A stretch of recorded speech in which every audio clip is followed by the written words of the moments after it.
మూసీ పరివాహక ప్రాంతంలో ప్రజల ఆవాసాలే కాదు, మెట్రో రైల్వే స్టేషన్, బస్టాండ్లు, ఎన్టీపీలు, దేవాలయాలు, చర్చిలు, ప్రభుత్వ ఆస్తులు ఉన్నాయి. ఇవన్నీ కూలుస్తారా? ఇంతకీ రేవంత్ స్టాండ్ ఏంటో స్పష్టం చేయాలని హరీష్ రావు డిమాండ్ చేశారు. నెంబర్ 7 ఇప్పుడు మధురిడ్జ్ అపార్ట్మెంట్ వాళ్లకు నువ్వు 7 ఎకరాలకు 7 ఎకరాలు ఇస్తా, ఇంతకంటే మంచి ఇల్లు కట్టిస్తా అని చెప్పినావు.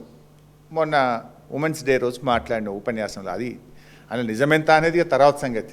బట్ మై క్వశ్చన్ ఈజ్, ఇప్పుడు మధురిడ్జ్ ఒకటే కాదు కదా, నువ్వు ఇక్కడ 10,017 ఇండ్లు కూలుస్తా అని చెప్పి నువ్వే గెజిట్ ఇచ్చినావు. ఇట్లా 46 కాలనీలు ఉన్నాయి.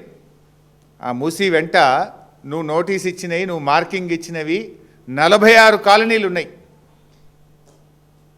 మరి 46 కాలనీలకు కూడా అదే పద్ధతిలో స్థలం కేటాయిస్తావా? ఉన్న ఇల్లును ఉన్నది ఉన్నట్టుగా కట్టిస్తావా? కట్టిస్తే ఎక్కడ కట్టిస్తావు? ఈ మధ్య ఈయన కొత్తది నేర్చుకున్నాడు, ఎవడు పోయినా ఫ్యూచర్ సిటీ జాబ్ అంటుండు. మన జర్నలిస్టులు వైరట ఇళ్ల స్థలాలు ఇవ్వని ఫ్యూచర్ సిటీలు ఇస్తప్పండి. అదేదో కేసీఆర్ గారు మొత్తం ఫార్మా సిటీ కోసం 13,000 ఎకరాలు సేకరించి పెడితే ఎవడు పోయినా, ఇక సినిమా వాళ్ళు పోతే ఫ్యూచర్ సిటీ పో, స్పోర్ట్స్ వాళ్ళు పోతే ఫ్యూచర్ సిటీ పో, ఎడ్యుకేషన్ ఏదో యూనివర్సిటీ పెడతామంటే ఫ్యూచర్ సిటీ జావ్, జర్నలిస్టులకు ఇళ్ల స్థలాలు ఫ్యూచర్ సిటీ జావ్. ఇప్పుడు వీళ్ళని కూడా ఫ్యూచర్ సిటీ జావ్ అంటావా? ఎమ్మెల్యేలు కూడా అని ఇస్తానట. మొన్న ఎవరు ఎమ్మెల్యేలు పోతే ఫ్యూచర్ సిటీలు ఇత్తపోండి అన్నట. అదేదో అప్పనంగా వచ్చినట్టు. మేము 5 ఏళ్ళు కష్టపడి ఫార్మా సిటీ వచ్చి ఓ 10 లక్షల మందికి ఉద్యోగాలు దొరకాలి, హైదరాబాద్లో కాలుష్యం తగ్గాలని ఎంతో విజన్తో కేసీఆర్ గారు ఆ రోజు ఆలోచన చేస్తే దాన్ని ఒక రియల్ ఎస్టేట్ అడ్డాగా మార్చి పడేసినావు. సో మై క్వశ్చన్ ఇక్కడ క్వశ్చన్ నెంబర్ 7, నువ్వు వీళ్ళకి ఎక్కడ ఒక మధురిడ్జ్కే ఇస్తావా? ఆ 46 కాలనీలకు ఇస్తావా? ఒక మధురిడ్జ్ అపార్ట్మెంట్కే ఇస్తావా?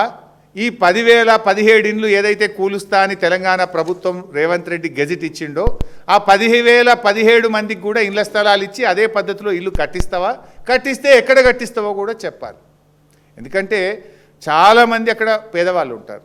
1 కిలోమీటర్ రేడియస్లో 2 కిలోమీటర్ల రేడియస్లో పనికి పోతుంటారు. నువ్వెక్కడో 30 కిలోమీటర్ల అవతల తీసుకుపోయి ఇల్లు కట్టిస్తా అంటే ఇక్కడ ఉండే వాల్యూ ఏంది, అక్కడ ఉండే వాల్యూ ఏంది? నెంబర్ 1. నెంబర్ 2, ఉపాధి లైవ్లీవుడ్ ఎఫెక్ట్ అయింది కదా. ఒక ఆయన ఆటో నడుపుతాడు, ఒక ఆయన స్కూల్లో చదువు చెప్పుకుంటాడు, ఒక ఆమె ఇంట్లో పోయి పని చేసుకుంటుంది, ఒకళ్ళు దుకాణంలో పని చేస్తారు, ఒకరికి బార్బర్ షాప్ ఉంటుంది, ఒకరికి ఇస్త్రీ దుకాణం ఉంటుంది. మరి వాళ్ళు నువ్వు ఎక్కడనో ఇస్తే వాళ్ళు ఎట్లా బతకాలి? మరి ఆ పక్కన ల్యాండ్స్ ఉన్నాయి, అవన్నీ అమ్ముకదొబ్బే ప్లాన్లు ఉన్నావు. ఇప్పుడు ఆల్రెడీ ఉస్మాన్ నగర్లో 100 ఎకరాలు యాక్షన్ పెట్టినావు. ఆ పక్కనే ఇప్పుడు మిగతా ల్యాండ్లన్నీ ఇప్పుడు యాక్షన్ పెట్టినావు. మరి వీళ్ళకు అక్కడ ఇస్తావా? ఎక్కడిస్తావు?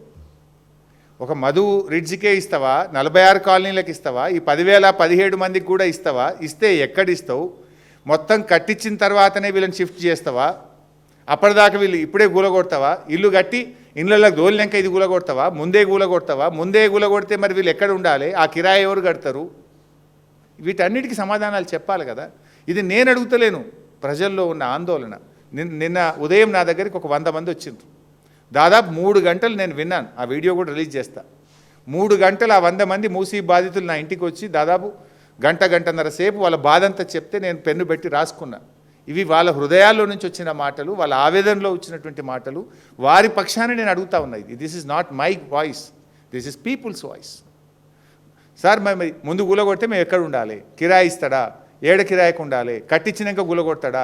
మరి ఒక మధురిడ్జికే కడతాడా? మాకు కూడా కడతాడా? ఎవరికి కడతాడు? ఎట్లా కడతాడు? ఎక్కడ కడతాడు? ఎప్పుడు కడతాడు? డిపిఆర్ఏ రాలేదు, 18 నెలలకు డిపిఆర్ వస్తుంది. These are the questions from the Musi బాధితులు.